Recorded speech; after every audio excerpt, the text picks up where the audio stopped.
Okay folks, welcome back. Now this is going to be a really short little video because it's only based on one question. That is question 7 from the worksheet that I asked you to do. And bear with me and pay attention because there's something at the end of this that I am really excited about, and I think that you will get some enjoyment out of it too. So stay here.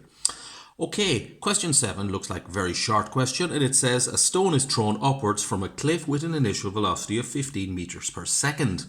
How long will it take the stone to hit the sea, which is 25 meters below the cliff?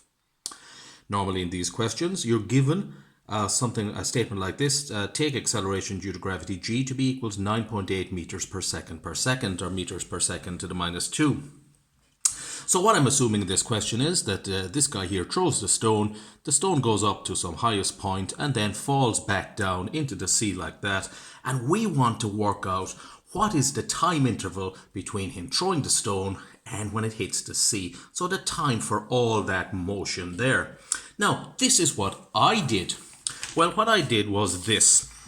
I obviously assumed that at the highest point, the velocity of the stone would be 0. So I used this formula to work out the time taken for the stone to go up to the highest point, and that's 1.53 seconds. Then I used this formula to actually work out how high the highest point was, and I found it was 11.5 meters. So the stone went up 11.5 meters and it took 1.53 seconds. Then I went further and I used this formula to work out the time taken for the stone to drop from 11.5 meters above the cliff face down 11.5 meters plus another 25 meters, that's 36.5 meters, down to the sea, and I got it was 2.73 seconds. So then I said, wow, look, the time the stone going up was 1.53 seconds, the time of the stone going down was 2.73 seconds, and I added them together and I got 4.26 seconds, and I said, wow, that's a lot of work, I need a break. Now, in my defense, I've got to point out that this is the correct answer, and my approach was correct. It gave the correct answer.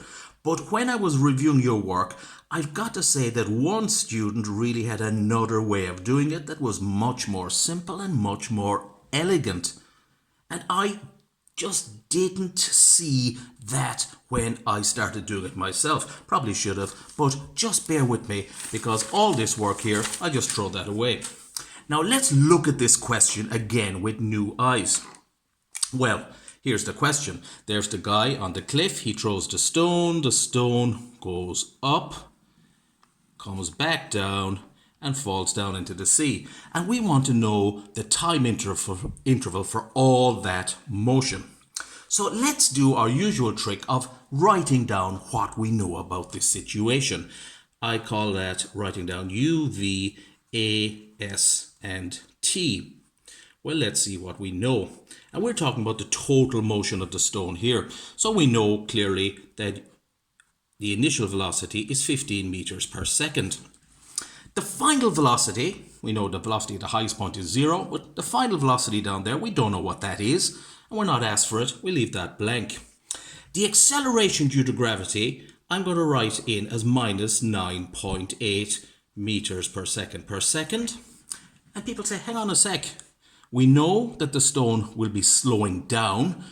Gravity will be acting against its motion on its way up. But when it gets to the highest point, gravity will be accelerating it back down again.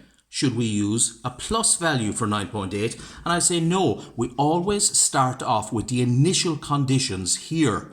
And in the initial conditions, gravity will be slowing down the stone. It will be deaccelerating it. That's why we put in a minus there as the initial acceleration. Everything else will sort itself out later. Now we're looking for the time. That's what the whole purpose of the question is. And here is the thing I want you to notice. We know something else. We know this distance here is 25 meters. But remember, that is the distance below the person throwing the stone. So in effect, it is the displacement. It's the distance in a certain direction. So the displacement, the final displacement of the stone will be 25 meters below the cliff. So we can put in here the displacement. Now, we often refer to S as distance, but remember it is the displacement, distance in a certain direction, and the displacement of the stone at the very end of its motion. We want to find out the time it takes to get to there. So we say its final displacement will be minus 25 meters. And we can now use this. So what am I going to do now? Well, I'm going to write down one of my favorite formulas, S equals ut plus a half at squared. We now know the displacement of the stone we're looking for is minus 25 meters. The initial velocity is 15. The time taken is what we're looking for, plus a half, 0.5 I often put in, by minus 9.8 by the time squared.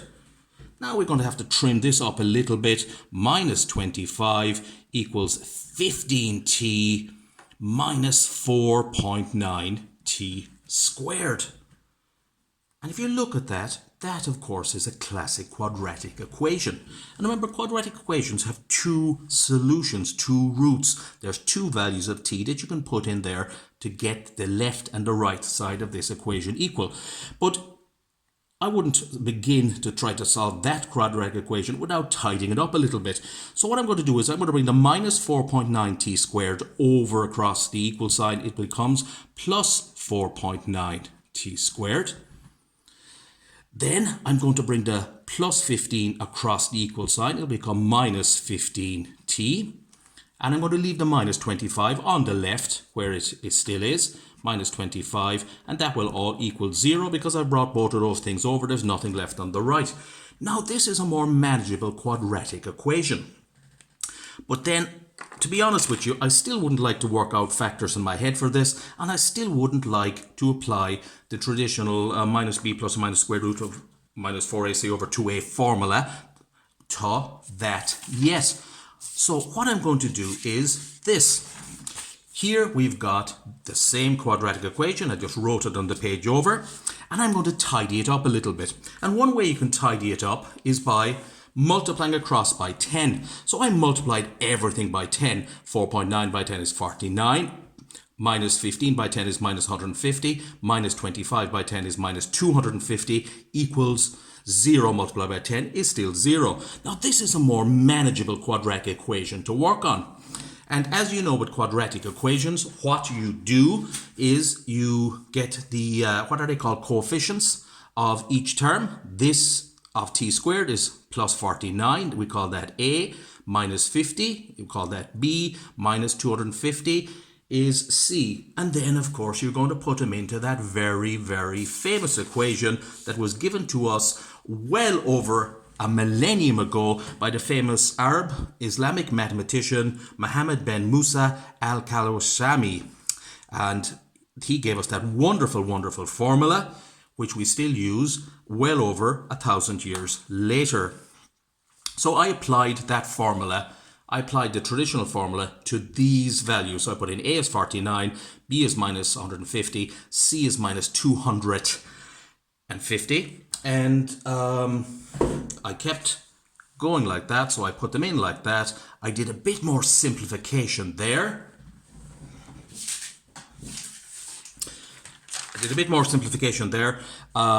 Minus by minus is plus, plus or minus. Remember I said there's two solutions to a quadratic equation, one for the plus, one for the minus. Minus 150 squared is a positive number because the minus is, okay, 22,500. Minus by minus is a plus. Multiply all that out, you get 49,000. Worked all that out, and it became 150 plus or minus 267.4 over 98. And that gives us two distinct values for t. Now I know in maths you might call it x, but we're trying to solve for t, which is a specific thing in the real world. It's the time taken for this stone to do a certain thing. So I worked out t, 150 plus 267.4 over 98, and that works out as 4.26.